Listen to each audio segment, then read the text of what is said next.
The following is a presentation of the Eagles Sports Network. Carson-Newman women's basketball gets set for a contest against Queens alongside Carson-Newman women's basketball coach Mike Mincey. I'm Michael Watchering, and this is SeeingEagles.com. Coach, you come off a victory against Lincoln Memorial the other night.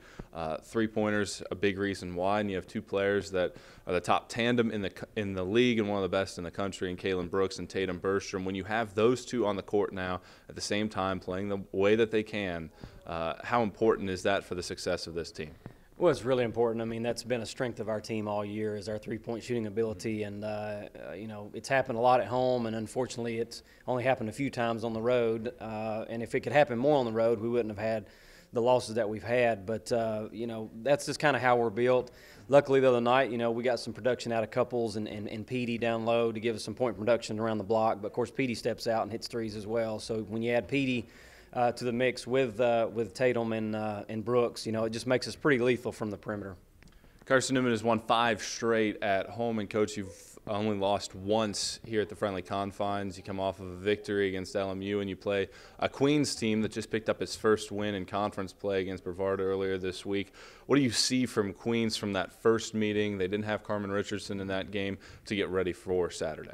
Well, they're playing a spread offense type thing. They play off the post at the high post area and set some ball screens like everybody's going to.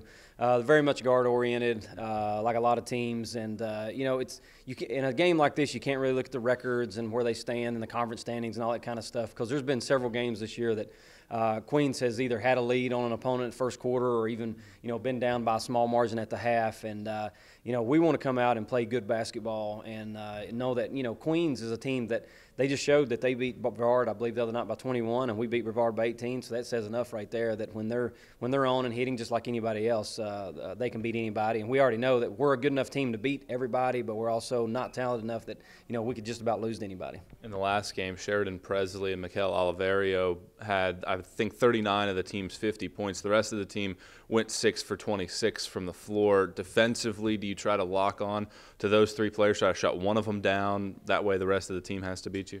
I don't, obviously we're primarily a man-to-man team, and, we may do some different things in terms of guarding those particular kids, but, it'll be, once again, it's kind of 5-man guarding the ball and getting into our gap coverage and that kind of stuff, making sure that they all take tough shots. But, once again, I think it's going to go back to our offensive end.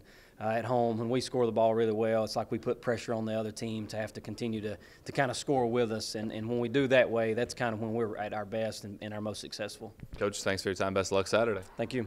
It's Carson-Newman women's basketball coach Mike Mincey as the Lady Eagles get set for a 2 p.m. tip-off against Queens. I'm Michael Watchering, and this is SeeingEagles.com.